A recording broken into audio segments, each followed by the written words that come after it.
He's my case Guys, study. Tell me the truth. No, we don't do that. If you want to know the tea is sweet. No, we don't do that. Babe. If you want to know the tea is sweet, it will sound like this. That is nicely made tea. First of all, if you serve me tea and I'm quiet, it's just like for example, COVID. They didn't know nothing about it. Different variants. You can't say they didn't know nothing. You can't use two negatives. Sorry, I'm a teacher. I just oh God. You can't talk. Have you had yourself? Bad grammar and I even my students watch this. They'll be like, "Sir, you come and teach us here, and you're not an English teacher." No, a teacher is a teacher.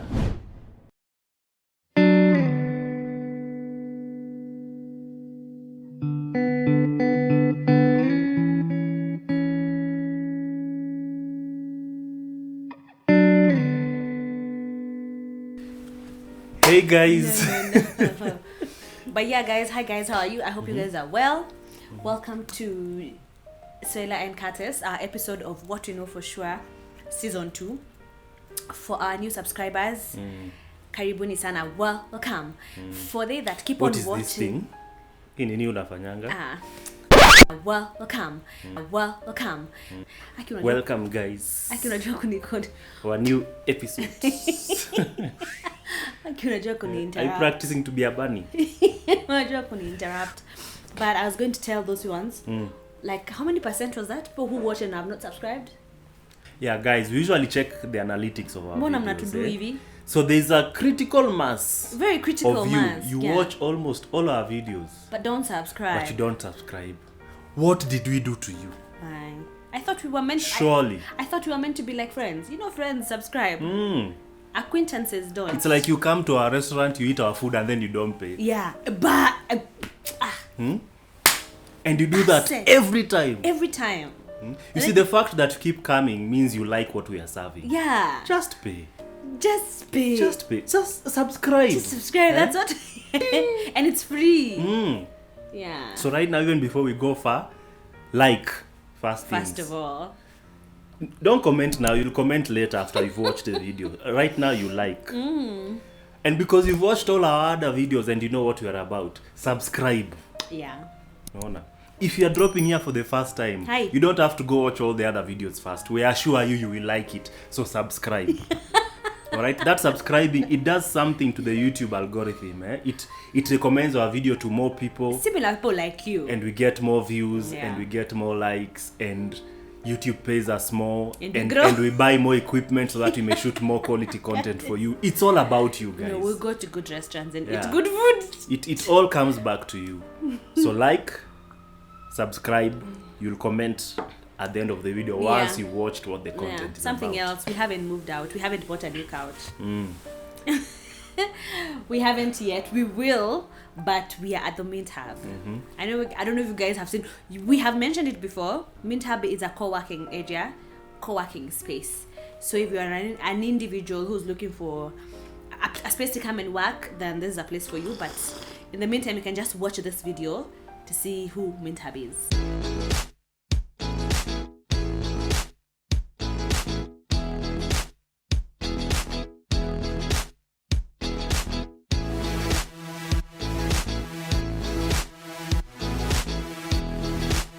Guys, I'm studying something, and my husband is like my first student. Your case study. He's my case study. Tell me the truth. No, we don't do that. If you want to know the tea is sweet. No, we don't do that. Babe. If you want to know the tea is sweet, it will sound like this. That is nicely made tea. First of all, if you serve me tea and I'm quiet, it's just... No. The evidence that I'm enjoying it, there has to be that. You have to. You have the and you have the swallowing. I hear everything. I'm like, please, no. So we don't do that. But either anyway, enough guys, banter. Enough banter. So this is a follow-up, or rather, this is the closing video to the What We Know For Sure for this series. This past season. Episode what? Season. Yeah, this past season. Now, if you've watched our channel for some time now, you know that every time we reach an anniversary in our marriage. From the first video, actually the first video we ever shot was in our first anniversary. We have to come and share with you guys and tell you how we are finding this marriage thing. Is it working? Is it not working? What can we share? What are we still trying to figure out and all that? Yeah. So this is our 5th year anniversary. 5 and years. as usual, we can't break tradition. We'll have come to and tell you how it has been For and us. what is the critical lesson we've learned on our 5th year. Yeah. Yeah, so should I go first or should you? You're the man. Man first. Man first. Okay. So, first of all, I want to say thank you for the guys who've been watching the episodes before. We really like the feedback that you guys are giving us. And I like the engagement that we've been having on the comments. And those of you who've been sending DMs on Instagram and those of you who've been sending emails. We really enjoy that because we it shows us that people are really interacting with this stuff. So we are grateful. Thank you for enjoying the couples that we've been bringing to you, and keep recommending. Yeah, keep very recommending. brilliant people. Very brilliant people. Also follow them on their Instagram on their for handles further as well. information about their marriages and whatever they do for life. So, what we know for sure in our 5th year anniversary.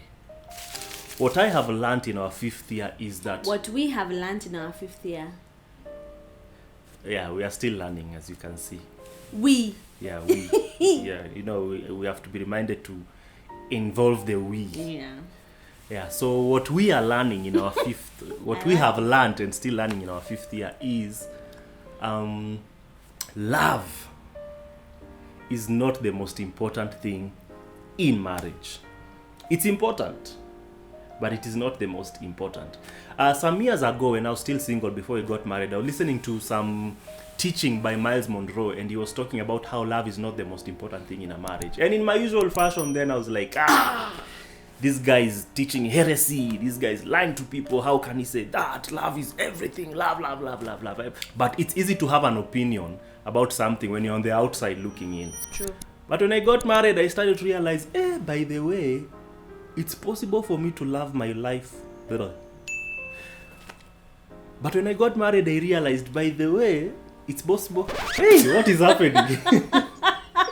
What is doing? It's how you slap that tea. Okay.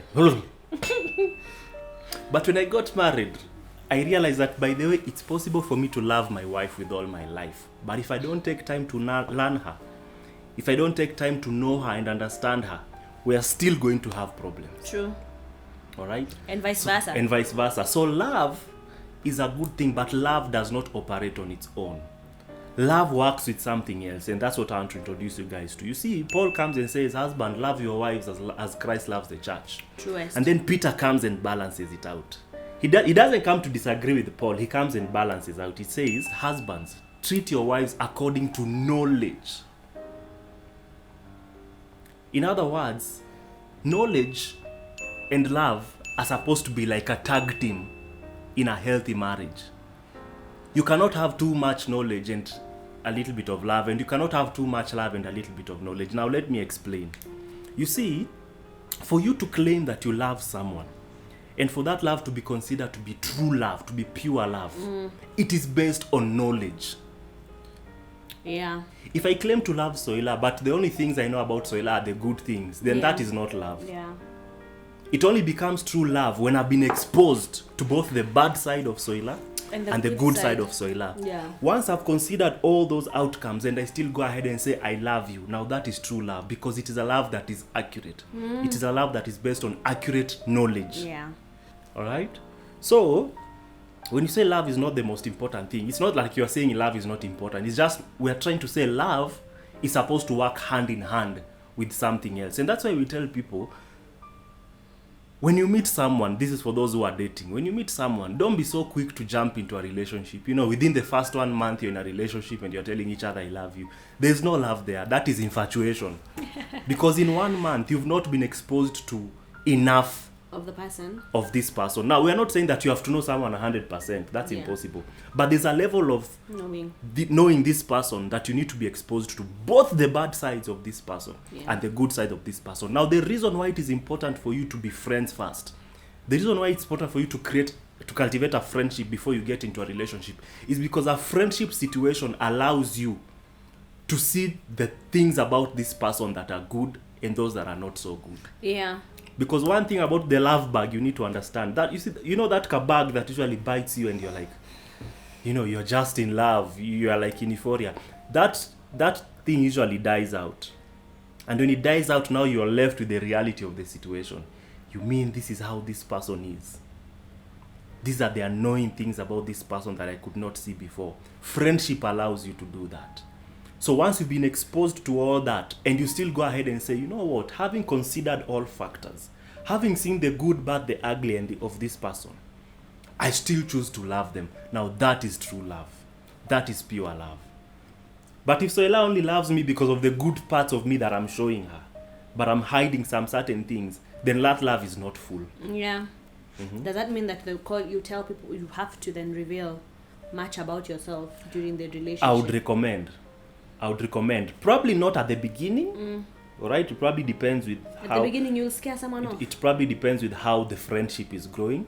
But I would say if you've met someone and, you are thinking of going on the long haul and this ending up in a committed situation such as marriage, at some point, you have to let this person know the things about you that they don't know. Yeah. All right? The stupid things you did in campus, those major things in your life that were not so pleasant. Your debts. Yes. Those delicate and, not so pleasant things, let them know.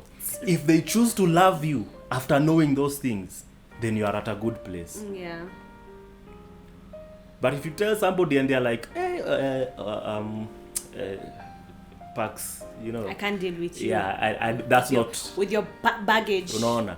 And you're safer that way. For me, I'd rather tell you the truth. If you reject me at that moment, you've saved me the heartache. Yeah. But how soon is soon to reveal now I think that really depends with every relationship. Because relationships grow at different levels. True. Because I can't go for the first date and I'm telling you, can't. Yeah, if you told me all those things in the first date, I'll be like, you run away. Yeah, of course. That's why I'm saying friendship. With friendship, Yeah. You just know this is the right time to bring this up. Yeah. Yeah. It regulates how you guys are relating. Yeah. You understand? The thing is this, the love grows stronger as your knowledge for each other grows stronger. Right now, the love I have for Soila is much more than I had in our first year of marriage. Why? Because we've known each other deeper than we did at that time. True. Right? The love we'll have for each other in the next 20 years will be more than what we have now. Why? Because we've grown deeper and deeper into the knowledge of each other. Yeah. Now, how do you get to know each other? That's the question. Fine. For my love to grow, I have to get to know this person. How does that happen? Relating. Yeah, it's simple. There's no rocket science to it. Spend time together. And I think that's why they tell you go for dates when you're married. Go for dates. It's for you to know the person. And also, in just marriage itself or the relationship itself, situations present themselves whereby we get to be ourselves. And in that, the other partner gets to see. Like, let's say when you guys are filthy rich, you'll see the characteristics of your partner that you hadn't seen before when you guys didn't have money. And you know them now. You know them when they're in abundance. And you can say, I know them when they are abasing, or as Nani says, when they do not have. You can easily tell the character. Can you tell if the person shifts when they have enough and how they shift when they have little? So situations do present themselves for us to know our partners. So there's that, and also there's you creating that time and opportunity to say, I want to know you. Can we go for tea? Or yes, when you go for tea and say, how is this particular situation affecting you? You get to know them. Let's say they're having a bad time at work or they're having a good time at work. You get to know them based on situations. Yes. Let's say a family is doing something, you get to know them. How do they behave around family? I mean, there are situations and opportunities that will come up that will allow you, if you're keen and if you're interested, because these things can come up and you miss out on knowing your partner because you're not interested in learning them or even knowing them, who they are, or how to be good partners to them. So, I mean, in marriage and relationships, you're constantly in a school of learning, of knowing, and that is life. The same thing, you don't know next year. You'll have your goals, but when next year comes and, like for example, COVID, they didn't know nothing about it. but they started learning the different variants. You can't say they didn't know nothing.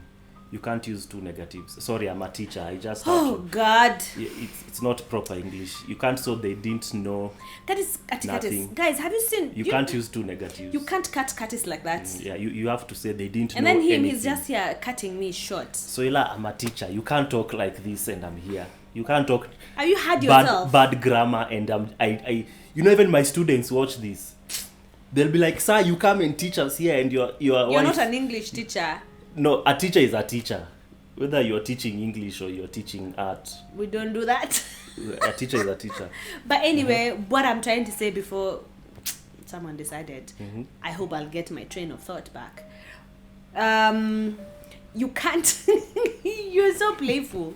You can't, they didn't know much about the COVID. There are many people in the lab right now doing a lot of tests of the virus. So also when you're at, and now I understand when people are at the altar, but when you're saying your vows to your partner, and the words that you say is to prepare you for the knowing that is going to come. Because you're going to be introduced to this person as you live with them, as you relate with them. And the covenant that you make at the altar, you have to be reminded. The more you know this person, if you're seeing more negative things, you still revisit your vows and say, okay, I said for better and for worse, for they that said for better and for worse. So when the person is showing the worst of themselves, now that you're knowing them, you still revisit the covenant and you're like, okay, I vowed to love them in this and that. So even in marriage, by the time you're walking into marriage, God knew that there's going to be a lot of knowing. And whoever decided to have vows and covenants before you walk into a marriage is because they wanted to protect the institution from you saying, you know what? Since I've known you, since nimekujua uko hivi na hivi, I am not going to live with you because we can't keep on living for worse. There's no better in this relationship. But you see, so the covenants that you make before your marriage is based on the knowing that is going to come in health and in vitality. You know how their bodies are. If you know your husband or your partner has underlying things, if they have diabetes, you know there are things you don't expose them to too much because of what they, as in the knowing. If you didn't know, then there's a way you love them that affects them for the negative. So it's actually, I love that. The more you know someone, the more you know how to love them. Yeah, actually true. All right, it is your knowledge of them that instructs how you love them.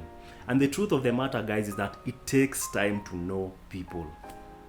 It takes time to know someone. And intentionality. Yes. So you can't just meet, you decide, hey, you're hot, I'm hot, let's get this thing going, and then you say we're in love. I'm sorry, there's no love. I hear people saying love happens. Let me just correct some things. Love does not happen. Love grows. Yeah. It's interesting. Love grows. Love, it's like a plant. It starts with a seed. And then depending on how you water that seed, it grows. It doesn't just come poof, and there's a whole tree of love there. Yeah. It grows. Yeah. And it takes time for that to happen. So don't rush it. Be friends. And now this will bring the question that we were talking about earlier. What about those who've gotten married in arranged marriages? Do they mean they don't have love? Now you see, an arranged marriage is very tricky because for someone who took time to build a friendship before they got married, at least they started at a safe place. Because you see, in friendship, you can see something and you're like, I don't think I would want to commit to something like this. And you have the freedom to say, I'm sorry, this can't work. In an arranged marriage, you're already in it. True. You're already in the committed marriage situation. So you can't just decide, I don't want. But now what you can do in such a situation, even in that arranged marriage, take time to have the friendship going on. You see, when you get married, the friendship doesn't stop. Yeah. So you continue building that friendship so that even when you're there, you're learning each other. And as long as both of you are willing and your hearts are in the right place, the knowledge will grow and the love will grow. True. Yeah. You know? So take time to relate. Take time to grow in relationship. Yeah. Because the love, guys, the love needs the knowledge. The knowledge needs the relationship to happen. Yeah. All right? I usually say the love. Relationship. Love. Oh yeah, it's true. Love without knowledge is blind. I usually hear people saying love is blind. My friend, love is not blind. True love is aware. True love sees. Yeah. Alright? If your love is blind, that's not love. That's infatuation or something else. Yeah. Right? So love without knowledge is blind. Knowledge without love is handicap. It's handicapped. So the love and the knowledge are supposed to be working together. Alright? And that's why God's love for you is genuine. Yeah. Because when God says he loves you, God knows everything about you. Yeah. He knows all the stupid things you've ever did in your life. You've ever done in your life. Okay. He knows all the stupid things you've ever done. He knows every lie you've ever told, all the bad thoughts you've ever had. And he still comes ahead and says, I love this guy. I love this woman. That's genuine love. Yeah. Because it knows both sides. Because there's no person who is 100% good. And there's no person who is 100% bad. Everybody just has things they are struggling with and things they are good at. Alright? So true love factors all that and says, I love this person. So if you're dating, you've dated for some months, for some years, you're thinking, okay, we're now starting to talk about marriage. The question is this. You claim you love that person. How much do you know about them? Oh, yeah. Like I said, you can't know 100%. Yeah. But can you confidently say this person has been open enough with you that you've seen both sides of who they are? Yeah. So situations actually do show up and sorry, you've actually entered somewhere. Because the same thing we are saying about loving and knowing someone else, you also need to love and know yourself. Are you aware of who you are? Yeah. You can't give of something you do not know. Yes. You have. Yes. How are you a mystery to yourself or you understand yourself? Yeah. Do you know why you react to the things that you react? Yeah. Do you spend time with yourself? You know, there's a relationship you have within yourself. Yeah. Put aside other people. Yeah. There's the relationship you have within yourself. Yeah. Alright? That's why sometimes it's just good. Look for money. Take yourself out to a restaurant and treat yourself. It's true. Drive long if you can. Put your phone away. Don't be on social media. Just spend time with your thoughts. Yeah. Relate with yourself. Yeah. Get to know and understand yourself. Yeah. Figure out how to love yourself. Yeah. When that happens, it will be easy for you to extend the same love you have for yourself to other people. It's true. And also you accommodate people. Yes. Because of how you know yourself. You know, Hapa, it's a no for me. You just don't say yes, because you might say yes yet you don't know yourself. And then once a situation has presented itself, you're like, I do not know I will respond like this or I'll react like this because you did not know yourself. Yeah. So you know, since I've spent time with myself and I know me, this one will be a stretch for me. Or this one is yes, I can accommodate a bit of it, or I cannot completely accommodate none of that. I'm going to do nothing to do with that. Yeah. So and it's very important to know yourself. So that people can also know you. All right. And that's why you'll find that relationships that are very secretive are not, the love doesn't grow. Yeah. There's no thriving. Because there's no knowledge for the love to hold on to. Yeah. You understand? Now, there's something we came up with and it's called the hierarchy of knowledge. Now, if you go to Google, you'll find another hierarchy of knowledge there. Those are the professional ones. This one of ours, this is just something we came up with, so you'll not find this on Google. But I've just broken it down to help you understand. So the hierarchy of knowledge is basically the levels of knowledge that it takes to know someone. And it's basically a triangle. I think I'll put it in graphics. So it's a triangle with 4 levels. The first level, now I'll give an example of my love towards my wife. The first level of knowledge is Soila is a human being. So there's the place where I need to know and understand her as a human being at basic level. How do human beings relate when you treat them this way and that way? All right. The next level is she's not just a human being. She's a woman. So now we are going deeper into the levels of knowledge. So there's a place that I need to know and understand her as a woman, not just as an ordinary human being, as a woman. All right? We've now taken the woman from the general pool of the human beings. Now we are looking at her. This is how women are. How will she respond to this issue as a woman? All right? So I need to learn and understand women as far as she's concerned. The next level is what I call the contextualized woman, or the contextualized knowledge.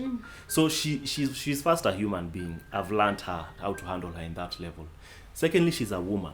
I've learned how to handle her in that level. Thirdly, she's not just a woman.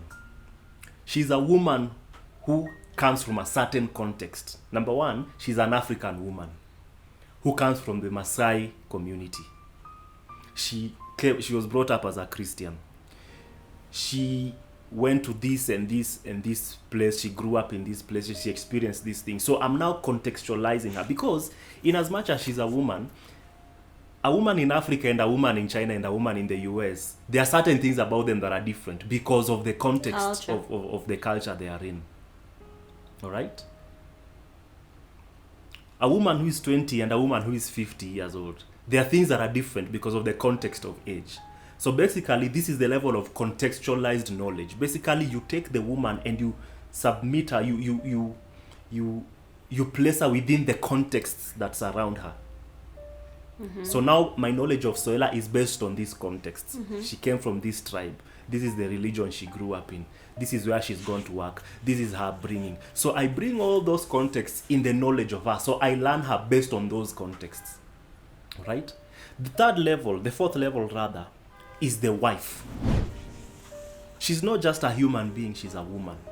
She's not just a woman, she's a woman who has come from certain contexts of life. She's not just a woman who's come from certain contexts of life, she's a wife. So I need to learn and understand her as a wife. How do wives behave? How do wives feel when they go through certain things? How do wives interact and all that? So I need to learn and understand her as a wife. And now the fifth one, which is the last one, she's not just a wife. She is my wife. So I need to learn her from the context of, okay, there are many wives, but there's a difference with her because she is my wife. So there are certain things about her that I cannot just treat any other wife that I meet out there. There are things I can only do with her because she is my wife. In other words, the knowledge of this level is you see, the fact that I'm calling her my wife, it means that she exists within the context of being married to me. And being loved. And being loved by me. Yeah. Based on the knowledge you have of me. So there's a knowledge I have of her because she is mine. Yeah. Our son always says mine. All right? So we can have 10 different wives lined up here. And I'll treat them the way wives like to be treated. But when it comes to Soila, my treatment of her will be different because she is not just anybody's wife. She is my wife. So this is a knowledge that is very personal. It is very, bespoke. It is very targeted. If I meet somebody else's wife out there, I will treat her in a certain way, knowing that, hey, you are a wife. You deserve to be treated in a certain kind of honor. But when it comes to my wife, that honor goes up. Yeah. Because she's not just anybody's wife now. She is my wife. So that is the hierarchy of knowledge in the context of relationships or in the context of marriage. The same thing flips back. If you're a woman, in the context of a husband, he's not just a human being. He is a man. Yeah. And one of the issues that usually happen in relationships and marriages is that people don't take time to study their partners. Yeah. It's issues of communication is because you've not studied how your partner likes to be communicated to. Yeah. Issues of respect, honor, love languages. Take time. How does this person respond? Yeah. How do I need to treat this person? Study your partner. Yeah. And just to throw something there to help you, I've come to discover that when I don't spend time with God as much, we kind of struggle in relating. But when it happened a number of times until one day I realized, most of the time we keep fighting and having conflicts is because I'm not as prayerful during that time of my life, during that season. And you see, that's the thing. The moment you dedicate something to God, it can only be sustained by godly principles. It's true. You neglect the principles, mtaanza kusumbuana. Yeah. This woman belongs to God. She's my wife, but it belongs to God. Yeah. So the more I relate with God, the more I have the grace to also know and understand her. Yeah. And there are things about Soila that even her, she doesn't know. There are things that are a mystery to her about herself. True. Even if I ask her, Soila, why do you usually behave like this? She has no answer. She's also a mystery. She has no idea why she does certain things. But when I go to God, God tells me, this woman behaves like this because of 1, 2, 3. So I'm just saying this so that you may realize the place of God and the importance of having a relationship with God, even in the context of your marriage. Yeah. And when it comes to supplying based on the knowledge of your partner, there are different areas of knowledge. There's spiritual knowledge. Where are they at spiritually? You learn that. There is physical knowledge, who they are, how their body is, as I said earlier, all diseases. Emotional knowledge, how do they handle emotional, how are their emotions in different scenarios, different cases, different opportunities. There is psychological knowledge, there's intellectual knowledge, where they are at intellectually. And it's not just about having a PhD or just how you can have somebody who just has a certificate, but they're intellectually very mature, because you see how they feed themselves, how they feed their brains or their minds, their interests, you can easily tell. And one of the many things that we are told before we get into marriage is we have to supply to all these areas, and you don't know how to supply if you do not know the person in these areas of knowledge. You can't supply intellectually, because your husband or your wife needs to be intellectually supplied to. If they want to sit down and have a political discussion with you, at least know something kidogo that you can interact with them. See, actually they have to always go to Lucy to get, because Lucy is very pro in political matters, to get an opinion. So as a wife or as a husband, just based on the interests of your husband intellectually, get something, because if you're relating with them, you'll also get something from them, because they're constantly talking about it, constantly telling you about it, whether you like it or not. Like they'll come, mimi nimekalishwa chini nimefundishwa systems, and you see, now I have an idea, and now I can interact with the Curtis and talk about systems, because even that's why he did the video by himself, because I'm like, let me just learn from you as you do it, because honestly I have not I do not know much about it. But you can teach me, you see. And then there's that part. Now we can sit down and talk about it, because he taught me, and now I can go further and also research on the same area and also come and supply it to him. You understand? So there's a lot of working on ourselves to be able to supply in these areas of knowledge that we have to do with our partners. So guys, si tunamaliza. Don't kiss me. Yeah? Don't. But I'm expressing love. No, we don't want those loves. Do you want me to express love? No. Anyway, guys, thanks for watching. Now, you can go and comment. Yeah, go comment. And you know that our comment section is not a dictator comment section. You can say anything you want. No. But we expect you to say it in love. Yeah, you say it in love. And we expect you to say it based on the accurate knowledge. Yeah, of what you have interacted with. Of what you have interacted with. Yeah. So thank you. Like, comment, share, subscribe, and most importantly, spread this thing. Yeah. Go invite people to come into this restaurant. Yeah. And eat good things. Don't just enjoy good food. Yes. On your own. Yeah. Be a loving person. Go invite people to come and eat loving food here. Yeah, guys. And with that said, allow us to close this video. Let's have this conversation on the chat. Let's have this conversation on the social medias. And yeah, I mean, what you know for sure season 2 is over. Let's meet next year. What you know for sure season 3. So cheers. Cheers, guys.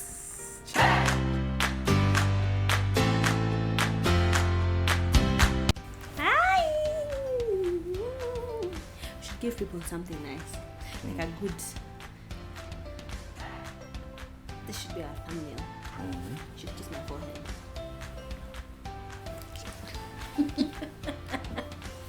Get out. We're doing a thumbnail. For real, babe. That's a thumbnail. Yeah. To know me is to know you. So our interesting topic today. What should I introduce? Wait, I don't have. Well, I turn traditions, Curtis. A good show doesn't start with hi. No, you know what it starts with? Hey guys. No.